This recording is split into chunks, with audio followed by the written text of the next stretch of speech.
Chhattisgarh now हमेशा जुड़े रहें खबरों के साथ। सरगुजा मुझे बहुत अच्छा लगा। सरगुजा के लोग बहुत अच्छे हैं। मैंने अभी एक कहानी सुनी कि एक आदमी था सरगुजा का जिसने कंबल खरीदी और कंबल खरीद के उसने वो कुछ 1000 रुपये का कंबल था तो 25-30 रुपये कम दिए उसने। और उसके बाद वो चला गया और पूरी ठंड चली गई। हाँ, ठंड में वो एकदम उसकी हालत ख़राब हो गई, पर उसने वो कंबल यूज़ नहीं किया और फिर एक दिन वापस आया और उसने पैसे दिए और पैसे देने के बाद बोला अब यूज़ कर सकता हूँ मैं। उसके बाद तो ऐसे एथिक्स वाले लोग हैं सरगुजा में। ये बहुत स्पेशल बात है, बहुत ख़ास बात है। आज भी यहाँ पे मुझे पता चला है कि 5% घर ऐसे हैं जहाँ ताला वाला नहीं लगता है, ऐसे ही खुला रहता है। तो बहुत ही खुले दिल के, बड़े अच्छे, बड़े सच्चे, बड़े प्यारे लोग हैं सरगुजा के और मैं उनको सैल्यूट करता हूँ कि इतने अच्छे लोगों की जगह पे मैं आया हूँ। बहुत खुश हूँ मैं इस बात से। सरगुजा के लिए मैं बोल रहा हूँ आई लाइक इट। हाँ जी। सफ़र तो बहुत अच्छा रहा क्योंकि इस सफ़र में बहुत तरह की सफ़रिंग्स देखने को मिली। सफ़र जो है वो अगर मोनोटोनस हो तो मज़ा नहीं है उसका। सफ़र में बहुत तरह की चीज़ें होनी चाहिए, बहुत उतार चढ़ाव होना चाहिए, रोलर कोस्टर राइड होना चाहिए, है ना? तो मुझे बहुत सारे उतार चढ़ाव जीवन में देखने को मिले और उन उतारों, उन चढ़ावों से मैंने बहुत कुछ सीखा और इसी वजह से मैं आज यहाँ हूँ और लोग मुझे इतना ज़्यादा प्यार करते हैं।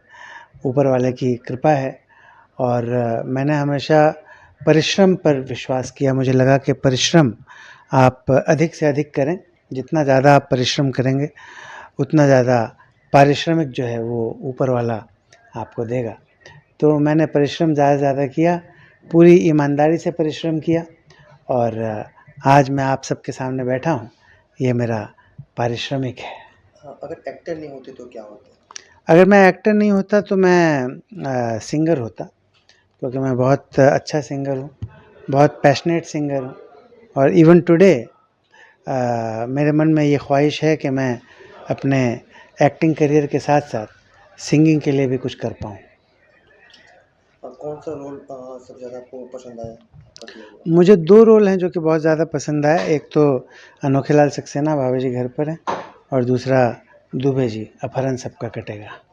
जिस गांव से आप निकल के गए थे बाहर सक्सेस हुए हैं, वापस जाने पर क्या स्थिति रही और कैसा रहा वहाँ लोगों का? मैं कभी अपने गांव वापस गया ही नहीं, क्योंकि जब मैं छोटा सा बच्चा था 3 महीने का, तो मेरी पैदाइश पटना बिहार की है। तो 3 महीने का जब मैं था तो हम लोग सपरिवार दिल्ली शिफ्ट हो गए थे। तो दिल्ली में मेरा प्राइमरी एजुकेशन दिल्ली में हुआ। उसके बाद दोबारा हम बिहार चले गए। तो पहले हमारे गांव गए मोतिहारी, फिर मोतिहारी से रामनगर चले गए जहां हमारा गांव था, वहाँ पे खेती की। तो सबसे पहला जो मेरा एक्सपोज़र हुआ काम को लेके वो खेती का ही था। तो वहाँ पे खेती की गांव में तो 6 महीने कुछ रहे होंगे, फिर से वापस मोतिहारी और मोतिहारी से फिर से पटना आ गए। फिर पिताजी ने बुक सेलिंग का जो उनका बिज़नेस था वो करना शुरू कर दिया। तो दोबारा गांव कभी जाना हुआ ही नहीं। तो और ना ही मैं एक बार जब पटना वापस आए तो वहाँ पे बुक सेलिंग में पिताजी की हेल्प करता था मैं, तो लगातार वो काम करता रहा। उसके बाद फिर एक सिचुएशन ऐसा आया कि हमारा बिज़नेस जो है वो बुरी तरह से फ्लॉप हो गया और बहुत सारा कर्ज़ हो गया हमारे ऊपर। तो फिर पटना छोड़ के मेरे पिताजी को भागना पड़ा। तो बेचारे वो आए लेके हम सबको वापस दिल्ली। तो दिल्ली से मैंने ग्रेजुएशन किया अपना, हाँ। फिर पिताजी की डेथ हो गई और मैं मुंबई आ गया। तो कभी पटना या गांव दोबारा जाने का चक्कर हुआ ही नहीं। काफ़ी होर्डिंग लगे हैं आपके, कई लोग आ नहीं पा रहे हैं, तो उनके लिए क्या कहेंगे आप? जो लोग नहीं आ पा रहे हैं उनके लिए यही कहूँगा कि आप बिल्कुल निराश ना हो। आप अगले साल मैं फिर आने की कोशिश करूँगा और फिर हम ज़रूर मिलेंगे। आप निराश ना हो, आप सबके लिए मैं बोल रहा हूँ I like it. Thank you sir.